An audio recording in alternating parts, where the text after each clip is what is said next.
2019 Eastern States 100 Race Report. It's been a little over a week since Eastern States 100 as I begin to write this, and now that my sodden, pungent clothing and gear has been cleaned and the wounds are for the most part healed, I am beginning to have a greater appreciation for how my day there played out. I went in with a single goal that I thought was well within reach given the year I had thus far. The goal was simple: finish in less time than it took me in 2017. 27 hours, 17 minutes, 24 seconds.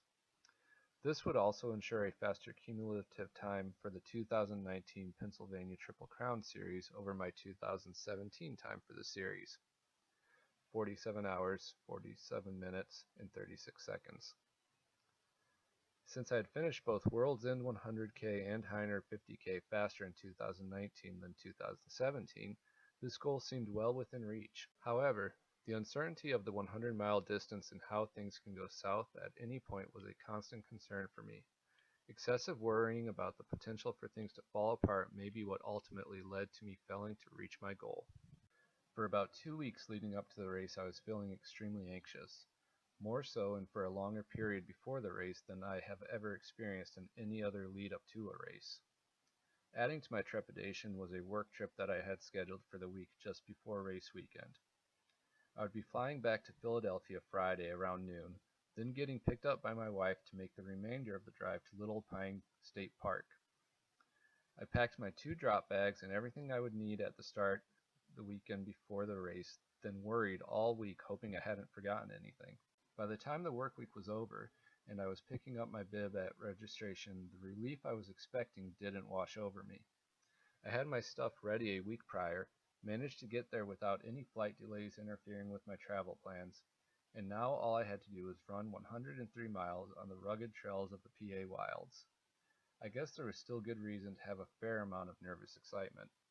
Thankfully, I managed to get a pretty solid night's sleep before the 5 a.m. start, but at the starting line the jitters were still present.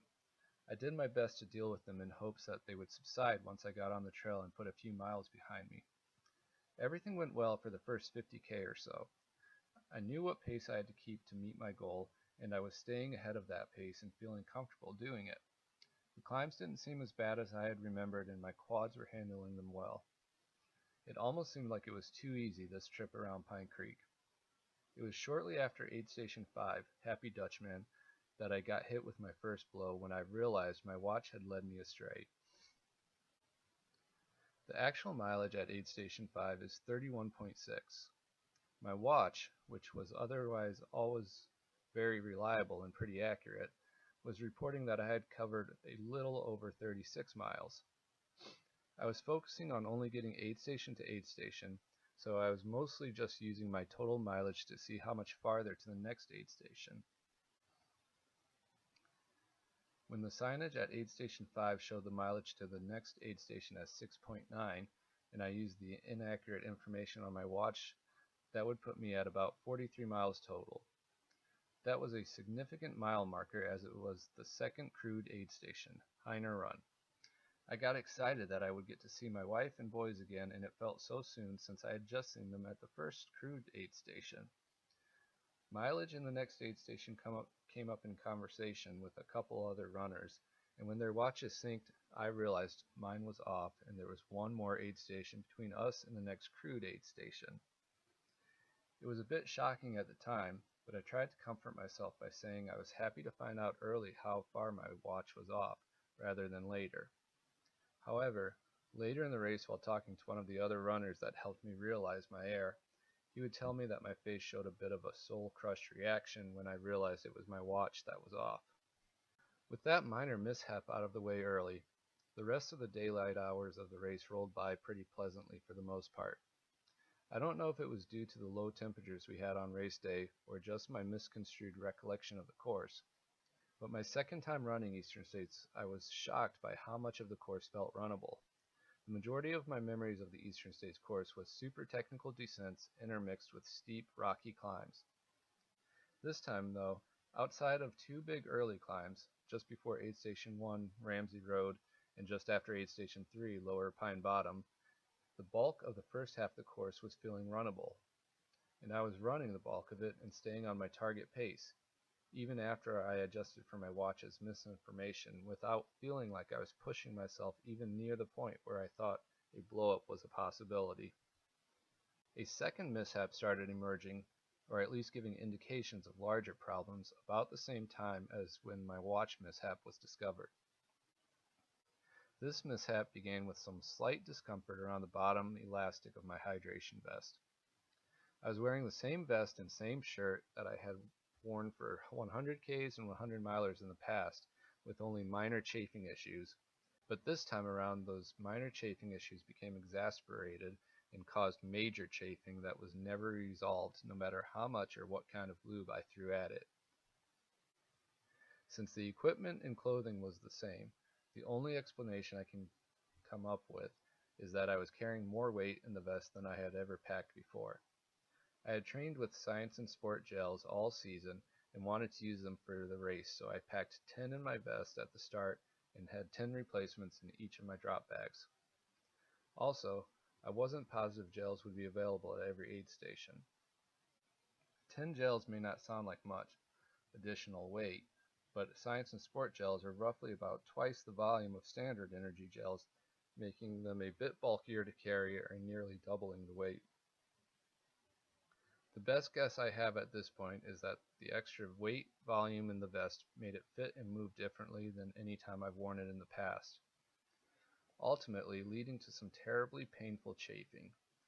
I like to think I'm not one to complain about the little stuff, but this turned into a steady distracting pain from about the halfway point to the finish. I also like to think I'm not one to blame equipment for my failures, but in this situation, the equipment had a major impact on my focus and overall mindset. I never thought about quitting because my sides had been rubbed raw by my pack, but the pain constantly pulled my focus off of running and moving efficiently to just thinking about taking this pack off as soon as possible. The watch incident and the chafing issue are the only two concrete items I can point to that led to me falling off my target pace, neither of which I truly deem responsible. I was ahead of my intended pace for a 27-hour finish at Aid Station 9, Halfway House, 54.7 miles, but somewhere between there and Aid Station 14, Blackwell, 80.3 miles, where I was picking up a pacer and had my next time goal calculated, I was well over an hour behind where I wanted to be. It was strange because I never felt completely exhausted, but had this strange feeling of never feeling like I was pushing myself to the limit and always running overly safe without getting out of my comfort zone. In retrospect, it seems like I was so concerned about blowing up that I never pushed to my full potential for the day. Usually with 100-milers, I feel like I get into some kind of singular focus and survival mentality, only concentrating on getting to the finish as quickly as possible. For whatever reason, that switch never got flipped this time. Even with my time goal out of reach and 20-some miles to go, I was excited to pick up a pacer at Blackwell. It was my first time using a pacer. It wasn't the situation I had envisioned of being on pace and having my pacer push me to the finish ahead of pace, but he was able to up my morale and that of the couple runners I had spent the majority of the night with. I will admit, we had a bit of a pity party on the trail overnight, and it likely would have continued the rest of the dark early morning hours if we were not joined by a pacer. With a bit of fresh energy provided by our pacer, Kurt Foster, we picked up our pace for the respectable climb out of Blackwell. Kurt continued to push our pace for the remainder of the race, reminding us every time the trail was runnable. With my time goal a lost cause, he kept me from basically giving up and walking it in, pushing me to earn a finish time that I could be proud of. We grinded our way in the dark to the next aid station, Skytop. It was a little tough mentally to leave this one because the crew there was so accommodating and we knew the stretch to the next aid station was one of the longer ones of the race. Without getting too comfortable, we ushered ourselves out and pushed on. Thanks to Kurt, our pass through the second to last aid station, Barron's, was one of our fastest. We refilled bottles, grabbed food, and were out in probably 1 to 2 minutes. We were as fast, if not fastest, passing through Hackett's, the final aid station. With only about 4 miles left, not much was needed, and the excitement to finish was peaking. At least I thought. Shortly after leaving Hackett's near the top of the final climb of the course, we heard a runner coming up behind us quick. Kurt turned to me and said something along the lines of, "You don't want to get past just a couple miles from the finish." I replied by saying that I wasn't sure if I have anything left. Then Kurt said something that finally lit a spark at the time.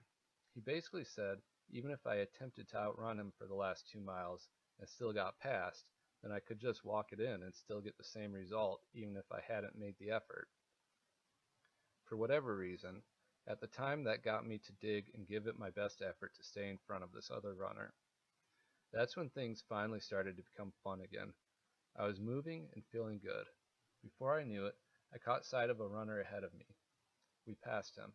Now things were really getting exciting for the finish and the final gnarly descent of the course. In the last 2 miles or so, we passed 4 runners.